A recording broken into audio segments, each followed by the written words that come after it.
Hello mga kaning. Ito siya yata.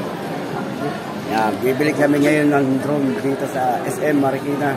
Subukan namin kung kasya yung budget namin na aming bibilin. Ito, yung Promax. So, kasama ko ang aking anak.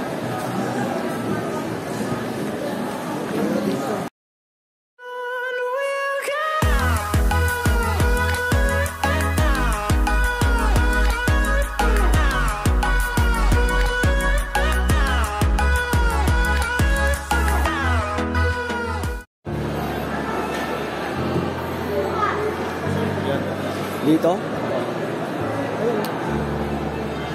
Ang presyo.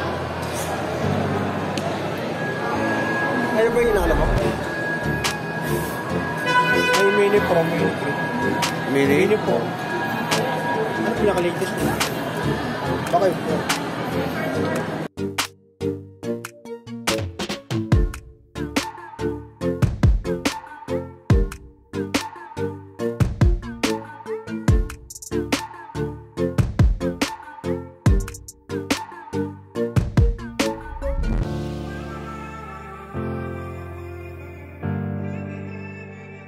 Mini 2 SE. Ay, yung ano? 15. Ano po? Yung combo. 24/7. Saka.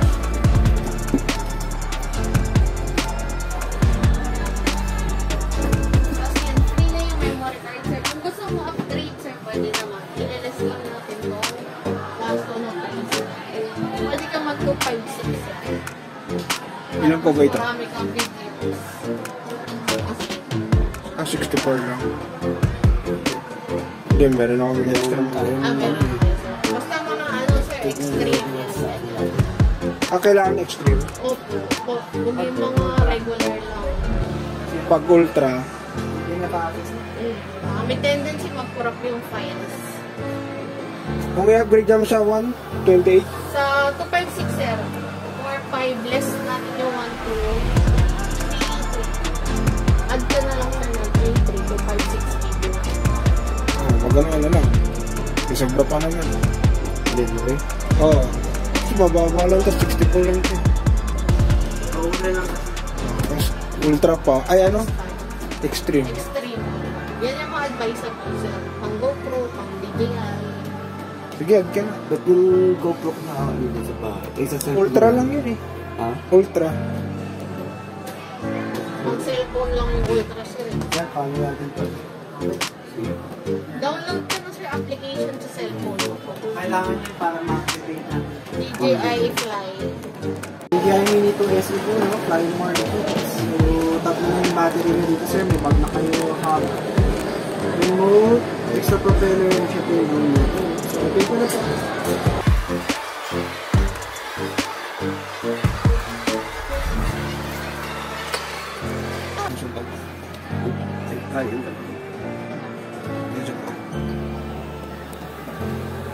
Basta na po yung magpapalala.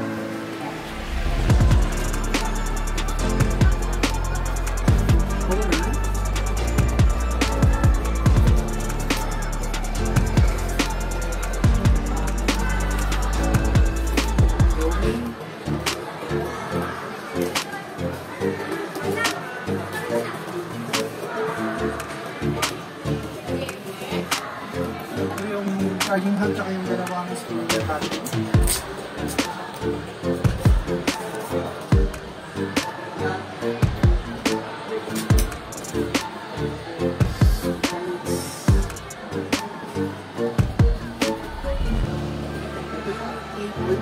Depende po sa device na gamit ko. So, meron tayong Type-C, meron tayong micro, kung para po sa mga Apple devices, yung iPhone, dito po. So, ano po lang yung Type-C? Okay.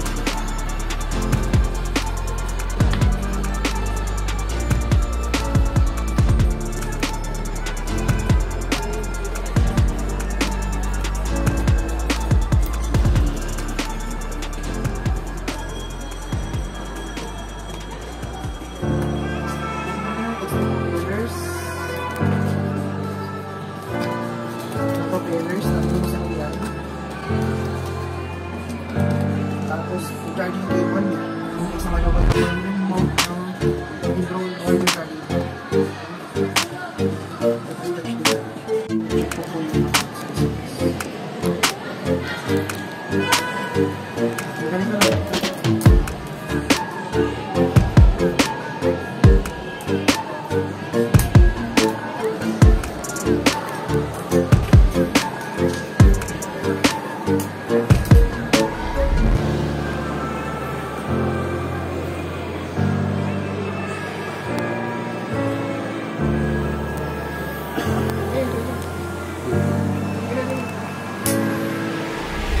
Kapag bago nyo po yung open ko, tatanggalin nyo na muna to. Kasi nagkakalibrate po. Gumagalaw po ito gimbal para sa camera. Nakalibrate na po kasi. Mixing.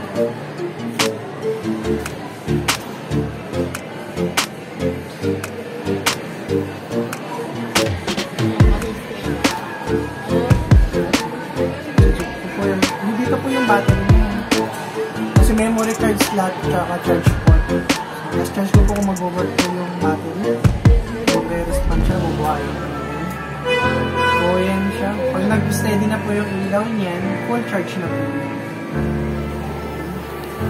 Ganun din po dito para sa remote.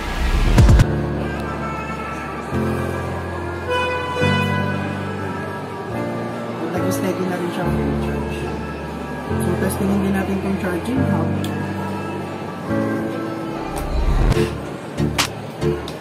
Ito, one at a time yung pagpuno nito. Although, nasa hub siya, isa-isa niya ang pupunuin continuously. So, try ko po kung magre-respond yung pangalawang slot.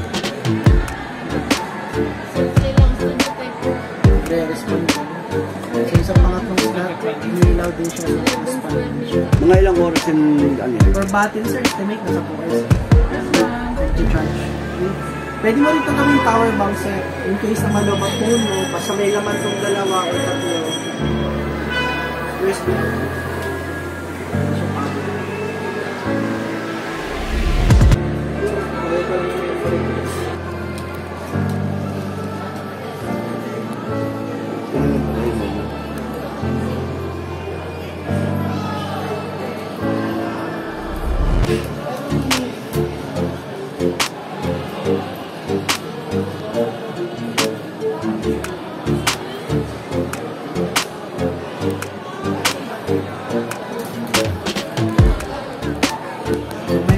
Hiramin ko po yung cellphone na gamit nyo na merong application.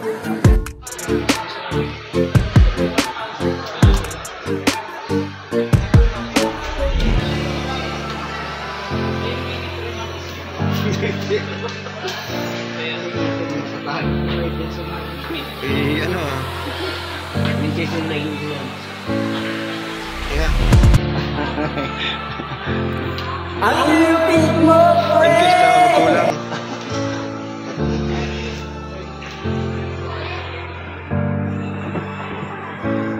Yung sa remote tapos yung phone niya, ibig sabihin connected niya. Susunod natin bubuksan po is yung roll. Tap phone, ganun din. So, mababa. So, go fly. Kapag go fly, sir, palilipan na natin siya. So, kaya natin sa labas.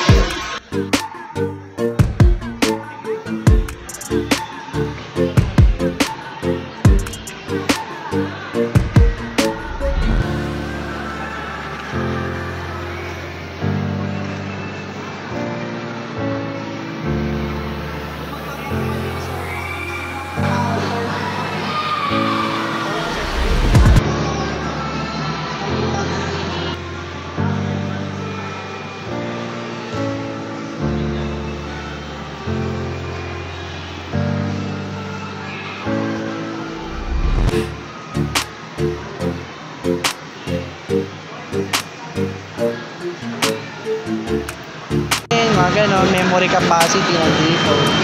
Tapos kapag papalandingin mo na, sir, pinutin mo lang ulit yun. Yan. Tapos papapa na po yan. Pag hindi po siya gumagamitin dito lang. Pwede naman, sir.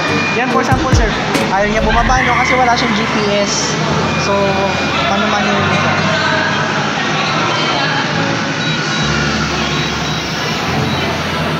Ganun lang po. Ay, ibig sabihin, pag hindi mo nabagal na ito na lang bakit? Yung take off dito. Ito, sir. Eh kung ito lang, Hindi po. Ito, sir. ito talaga. Okay. Safety feature niya po.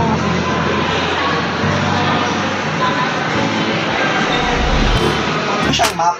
So, ito. Yan. Yan yung map niya. So, activated lang din yan kapag may GPS. So, dito kasi sa loob ng SM Marikina wala talaga. Kaya naka-zero yun. So, yan.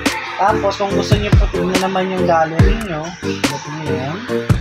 So, ito yung mga nakasave sa DJI USB. So, nandito pa siya. No? So, kung gusto mo, sir, i-download, papunta dito sa phone mo, piliin mo yung dalawa. Ay, too much. Tapos, download. Ayan, napupunta na yan dito sa may, ano mo, Cellphone. ano lang naman. Paano yung sir pag sa mga liblib na lugar? Ang bigyan niya Di ba kailangan niya ng GPS? Satellite based naman po ang GPS. Pag nasa outdoor naman, may signal naman ang GPS. Iba naman po kasi siya sa mga Network. internet connection. Or GPRS naman yung GPS. GPS naman natin. So, kung sakali naman sa dito yung mga main settings natin. So, safety, control, camera, tapos yung ka na nabot sa camera. So, ito sir, kailangan nyo talaga yung lahat. Para at least alam nyo kung paano yung mga max altitude, max distance. Ang common na ginagawa po talaga is yung compass calibration at calibration. So, yan. Kailangan nyo yung gawin. Actually, in-advise namin yung compass calibration. Every time na pupunta kayo sa ibang lugar, magpapalipad ko, ikakalibrate yung compass para at least malakas yung connection niya dun sa... Ano yun? Lagi mong gagawin yun o kada gagamitin lang? Yung compass, kapag tatravel kayo sa ibang lugar. Tapos, meron din tayong gimbal calibration. So, yan yung mga common na kinakalibrate natin. Tatlong settings nito. Yung mga camera settings naman natin. So, ito, medyo mas ano ko, sir, kailangan mo talaga yung aral.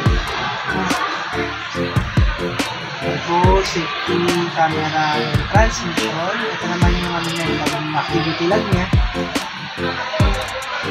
Okay. So, nasa ano tayo sa mga stable na part. Kasi wala nga tayong GPS mode. Okay. So, back. Tapos ito, sir, itong buttons natin dito, ito yung cinematic. Although, pwede mo naman palitan dito, pwede mo naman i-ano dito, i-check dito. So, pwede mo naman cinematic, normal, or yung sports mode, yung mas mabilis na paglipad. So, ito naman yung home, auto-return home. Ito yung uwi siya. Pero kapag walang GPS, di siya uuwi. Kasi wala siyang susundan na signal. Okay? So, ganun din po. Pagkatapos, off lang natin. So, pwede nyo nang i-close yan. Tapos, i-close nyo na yan. Okay.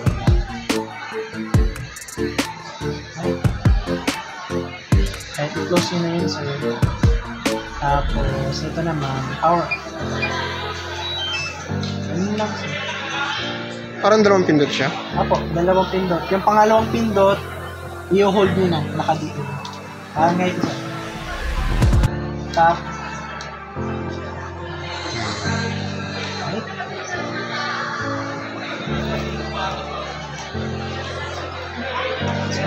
Pag ibabalik nyo, okay lang sir na matagal lang kayo. Basta huwag kayo magmadali ha.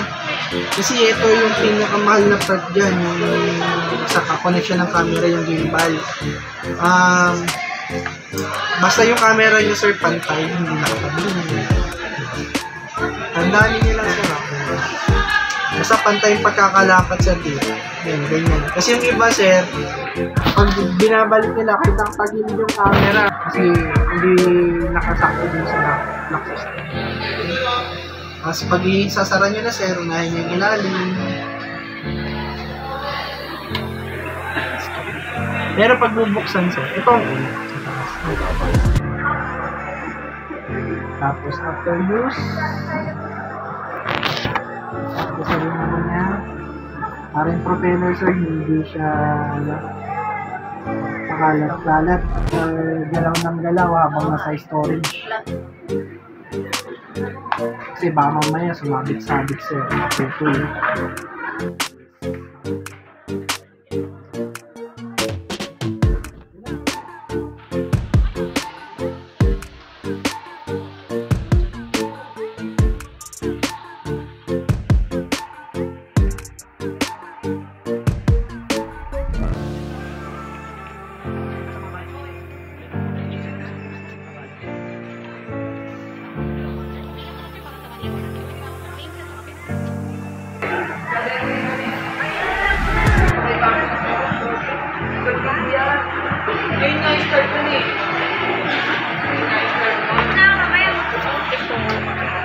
Bali 24/7.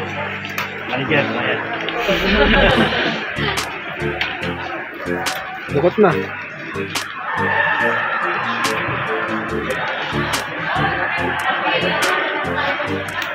Sana all!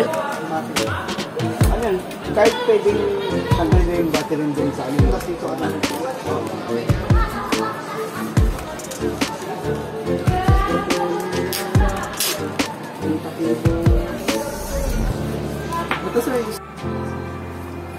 Ang kano na tira? 50. Panggas. Hindi totoo yan. Bola lang yan. Thank you po. Nakabili na kami. Ang binili namin, DJI Mini 2. No? Yan ang naming nabili. Ang presyo niya ay 24... Nakalimutan. 24/7. Bahala ka sa buhay mo. Ginusto mo yan.